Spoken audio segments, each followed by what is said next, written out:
welcome to New Gameplay Today. I am Kyle Hilliard here with Wes LeBlanc. What's up, Wes? Hello, how's it going? Good.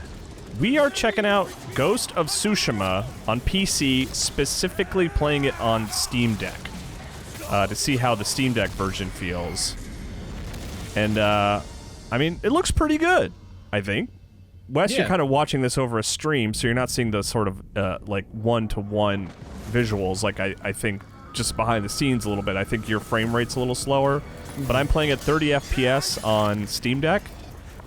And so far, I've been impressed with it. It's not without little faults here and there, but it's solid.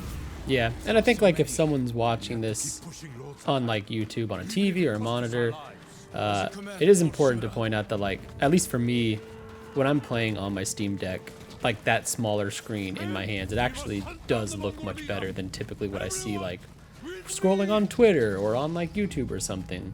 Right. Kind of the same thing with Switch. Like when you blow up Switch and Steam Deck gameplay, sometimes it's like, okay, maybe not. But on the little handheld device, I mean, I can already tell it's pretty wild to see this game running on Steam Deck in general. Like this is one of the last PS4 hurrahs. And actually, this is the director's cut, right? So this is actually the it is the director's version. cut, which does have some added single-player content, if I remember correctly. I know I played all of it. I just don't remember the specifics. The Iki Island expansion came with the director's cut.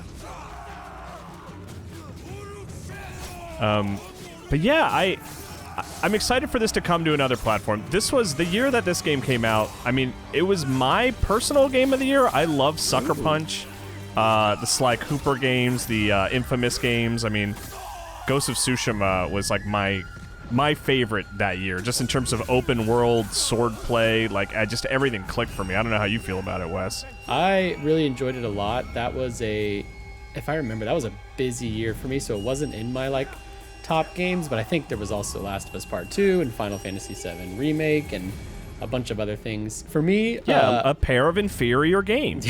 well, okay. Yeah, no, I Each know. their own. I really liked Ghost of Tsushima a lot. Like, I think it's a very good, formidable, like, first effort. I am so excited to see what they do with the sequel.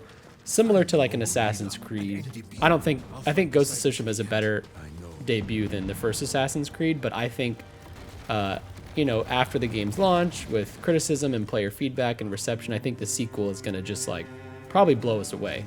And I can't wait to see what they do. Assuming there is a sequel. We don't actually know if there is one. Yeah, to be clear, they have not announced a sequel. But right, so come on, Yeah.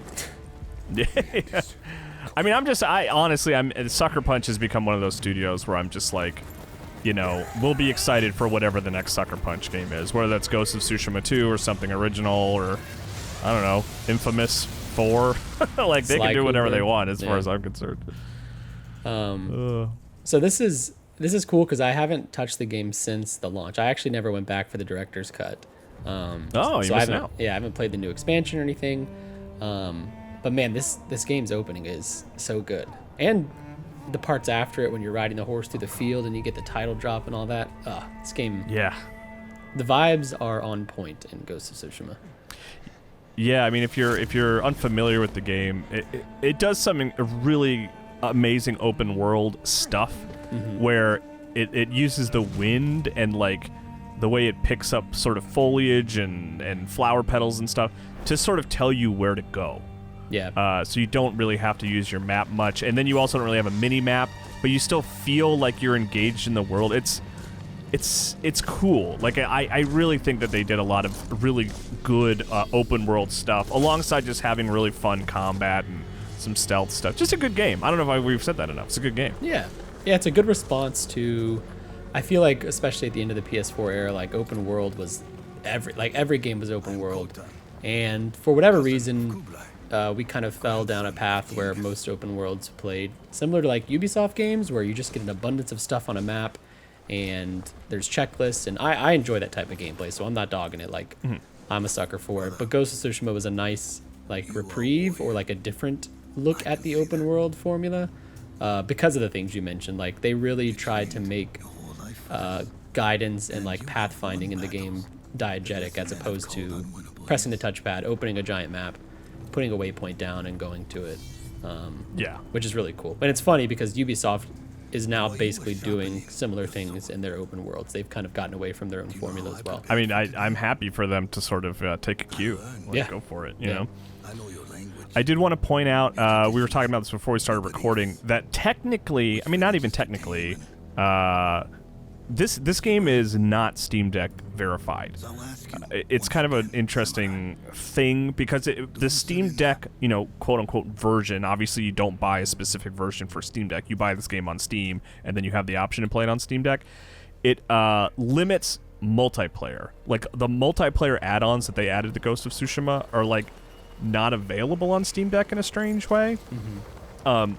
So because they're, like, removing... you know, not allowing you to access certain parts of the game, it can't be verified. It cannot be an officially like Steam Deck verified game, but it is compatible. The developer, I can just read this whole thing because I think it's irrelevant. Because the developer who ported it, Nixie's Software, who's bringing the game over to PC. Here, let me press A while I'm looking at this. It says, "We know many of you are eager to play Ghost of Tsushima Director's Cut on the handheld gaming device like the Steam Deck. We're happy to share that the single-player experience, including the Iki Island expansion, there you go, Wes, for you, can be enjoyed on Steam Deck and similar handheld gaming PCs, as we've worked extensively to optimize performance to deliver the best possible experience on these devices." Sorry, I'm just sort of reading their their PR stuff, but like I said, it's relevant. You may notice that Steam marks the game as unsupported for Steam Deck. This is due to Legends co-op multiplayer mode requiring Windows to access PlayStation Network integrated features. On behalf of everyone, Nixies and Sucker Punch, can't wait for the PC players to start their adventure and fight for the freedom of Tsushima. So, summarized, kind of what I already said. Like, if you want to play this game single player on your Steam Deck, like, you're good. Yeah. Like, this is what I'm doing right now. This is the single player campaign. I have the Steam Deck in my lap, and I'm just, you know, USB-C to HDMI to capture gameplay. So this is Steam Deck gameplay. Just to be clear, I think that was all assumed if you've clicked this video, but that's how the Steam Deck version will work, just to give you all the details. This is the first PlayStation game on PC that has their new PSN like overlay, so it allows you to earn PlayStation trophies while playing PC versions of their games. To play the multiplayer part of Ghost of Tsushima, which is like called Legends, and it's got the raids, and it's like wave-based missions, and like it's actually a really fun multiplayer mode. I played a good bit of it with friends. But completely separate. Like, yes, it's completely separate, not attached to single player. To do that, to play multiplayer, you do have to sign up or sign into like your PSN account and all that. And since you can't do that on Steam Deck, it's just null and void for playing multiplayer on the game on Steam Deck, which, because of Steam Deck's requirements for like verification, means that the game is technically unsupported. But I do think it's cool that Nixis got ahead of this and was just like, no, we put a lot of work into it. The single player, which is probably what most people want to do, works just fine on the Steam Deck. And as you can see here, it seems to be running quite well, and it still looks great. Like, this is it still looks good. Yeah. I think the best place to play is still going to be on a high-end PC or a PlayStation 5. But this feels good, right? I'm noticing, like, there was a scene earlier where, like, I noticed some of the grass flourishes looked a little, a little artifacty, but, like, totally playable, totally good. I've only played a little bit of it, obviously, but I'm impressed. I think the game feels pretty good on Steam Deck. Yeah, I'm excited to see. I don't have a super crazy awesome PC, so I'm excited to see gameplay of like this game on a maxed out PC. I can't imagine what it's like, because it's one of the most gorgeous PS4 games, and probably still PS5, to be honest. And now that you can tap into so much more PC power, it's gonna be awesome. But yeah, hey, that's Ghost of Tsushima on Steam Deck. So quick summary: impressed. It seems solid. Yeah, I think so. I mean, the fact that it's running stable at all is impressive to me. And then, the game is actually awesome. So anybody who's picking it up on regular PC or Steam Deck, you're in for a treat. Yeah, for sure. Well, hey, Wes, thanks for sitting in on this. I appreciate it. Yeah, thanks for having me.